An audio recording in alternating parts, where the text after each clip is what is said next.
Hey, buddy. Zelda. Good morning. Oh, there goes the birds. I don't know if you can see them flying around. So everyone's had breakfast this morning. Everyone's good. Ducks, chickens, parakeets have eaten. Dog has eaten. The cat was around this morning for breakfast, so I threw him some food too. So everyone's good. But what I want to talk about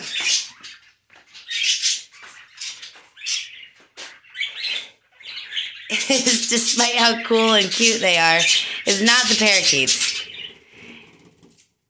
This video is going to be about Zelda. So, this is the first out of a 3-part video that I want to talk to whoever wants to listen to me.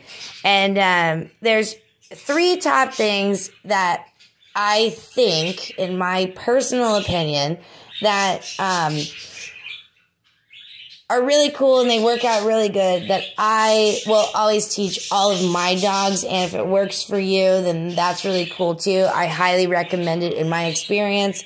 And 3 out of 3 is the phrase, "Excuse me." And I mostly just say it just like that. So if you think about it, as humans, right, we say excuse me for basically 2 reasons.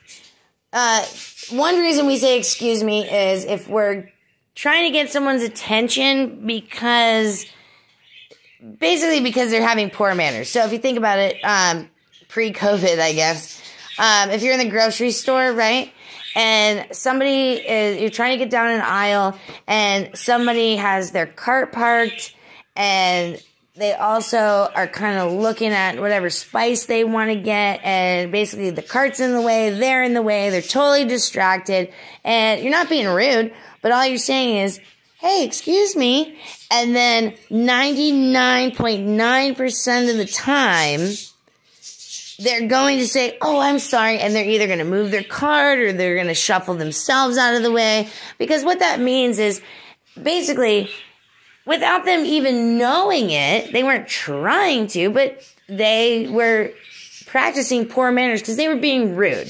They were being oblivious to other people around them. And so you're just kind of getting their attention. You're calling them out on it, but not in a bad or negative way, because they're so absorbed in what they're doing. They're not trying to be rude, but they are. And so you get their attention, they snap out of it, and they either move their cart, they move their person, and then you slide by and everything is good, and then we say, "Oh, thank you," and yay, right? So we're getting attention and we're changing behavior. The other reason that humans say excuse me is because they themselves have displayed a behavior that they know and everyone else around them knows is not appropriate for that setting. So they're excusing themselves by acknowledging that, and then we all just move on. So basically, excuse me means you're doing something wrong. First, I need your attention. But also second, you're doing something wrong, but it's not a punishable offense.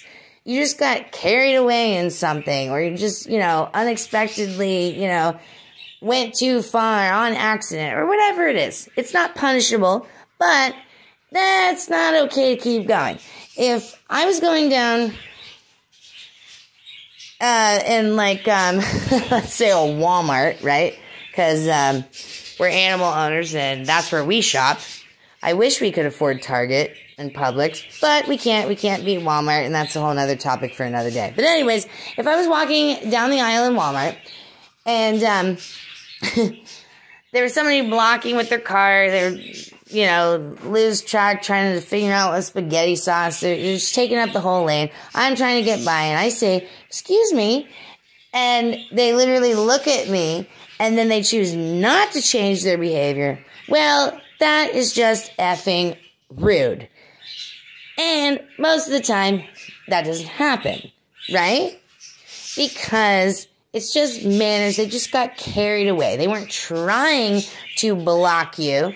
They just got carried away on their own thing, and that happens. It happens with us as humans.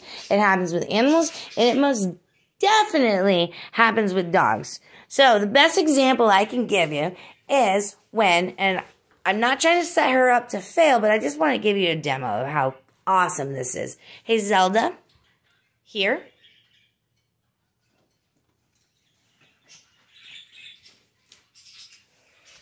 You're a good girl. Thank you. Good to hear. Good to hear. Okay? So, we're going to go in the kitchen here. Typically, she's not really allowed in the kitchen, but it's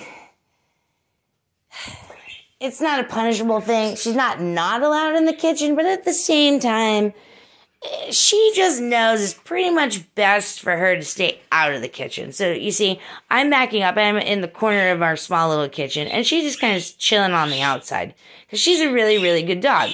But let's say I'm cooking a chicken on the stove.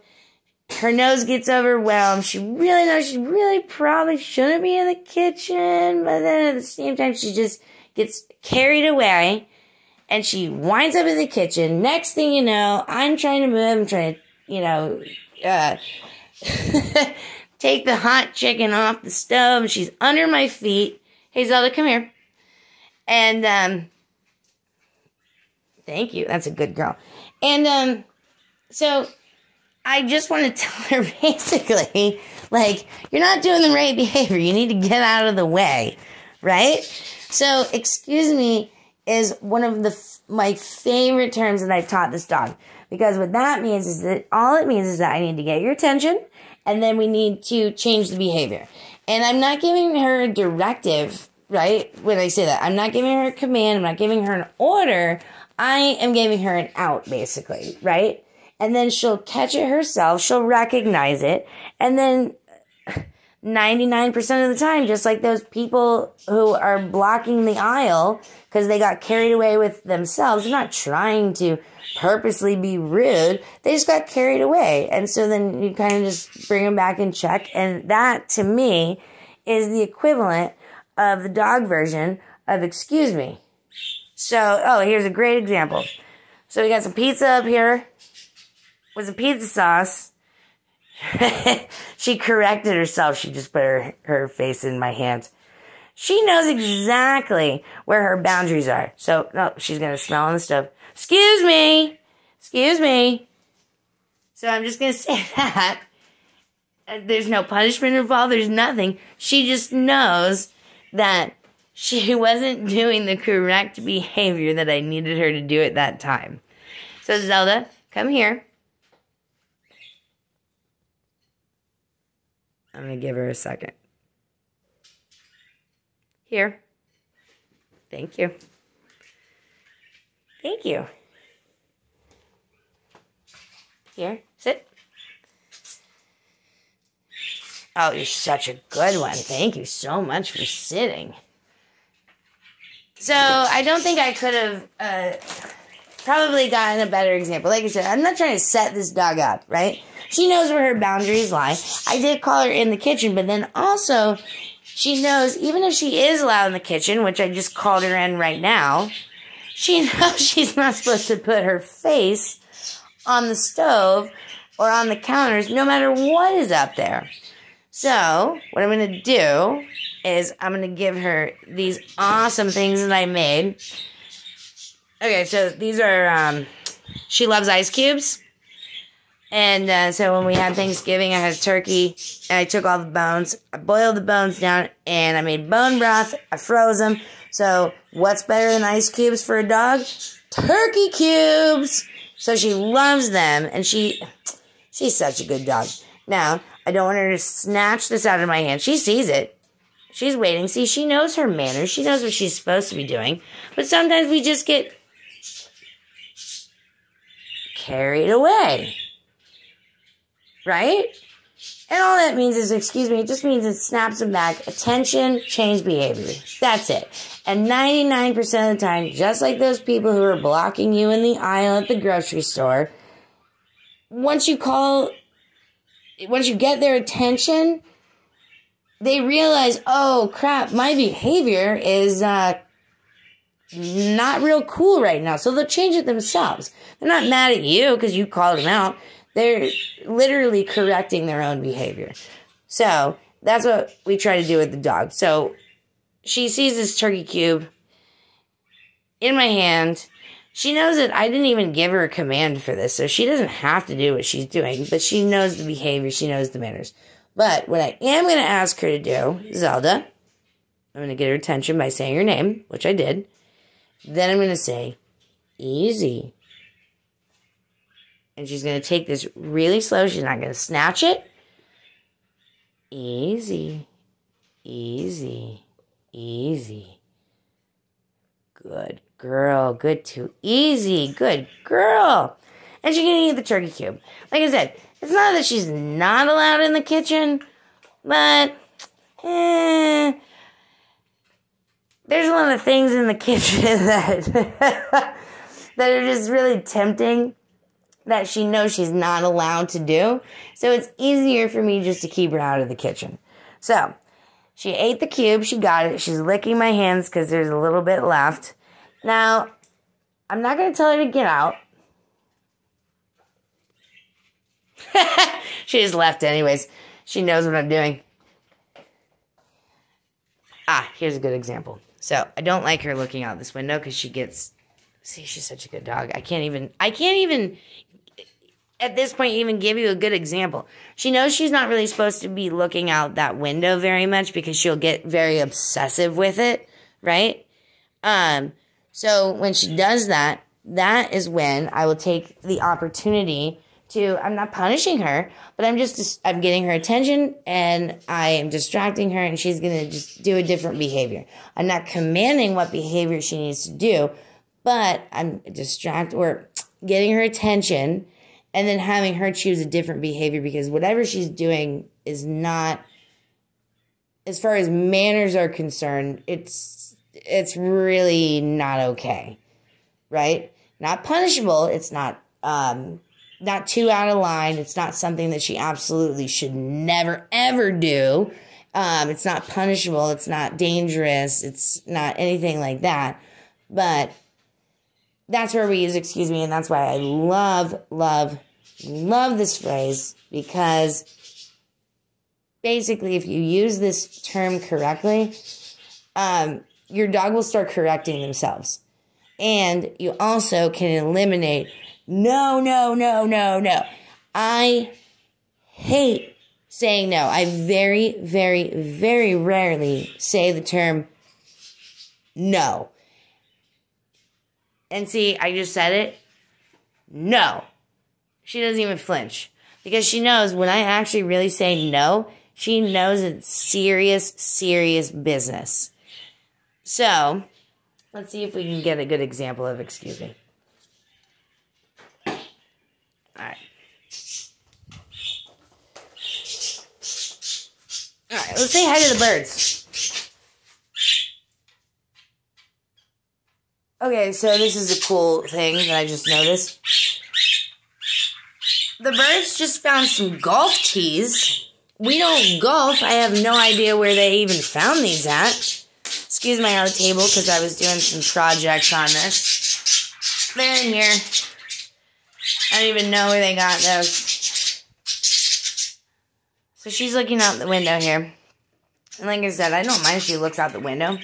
But I don't want her getting obsessive with things. I don't want her getting, like, compulsive behaviors. So right now what I'm going to do is I'm going to say, excuse me. And so she just corrected herself. She just came back. I just got her attention. She knows that whatever she was doing, she knows it wasn't mannerly. No punishment, no nothing. Nothing wrong with it per se, but let's just think about something else for a second. So hi birds. Hi. And I want you to notice that she's got no collar on, no leash, no electric shock, nothing, whatever. See, and she's still kind of looking out the window, which, like I said, this is not bad. But I don't want her to become obsessive with this, and this is why I love this phrase. Excuse me. And see, she just corrects her own behavior. It just kind of puts her own self in check, right? Here's another one. This is a really good example. Excuse me. So we just keep redirecting that way because she knows what she's doing is not terrible, it's not awful, it's not bad, it's not banned, it's not unacceptable. But right now, in this moment in time, let's choose something else. So we'll just kind of keep going like that until she kind of figures it out. Hey, Zelda, you want to go outside? So she's going to come outside with me. Like I said, no collar, no nothing, whatever. And we're going to see how this works outside. Come on. Ah, there's Common. Our not cat. The cat that's not our cat that just kind of became our cat.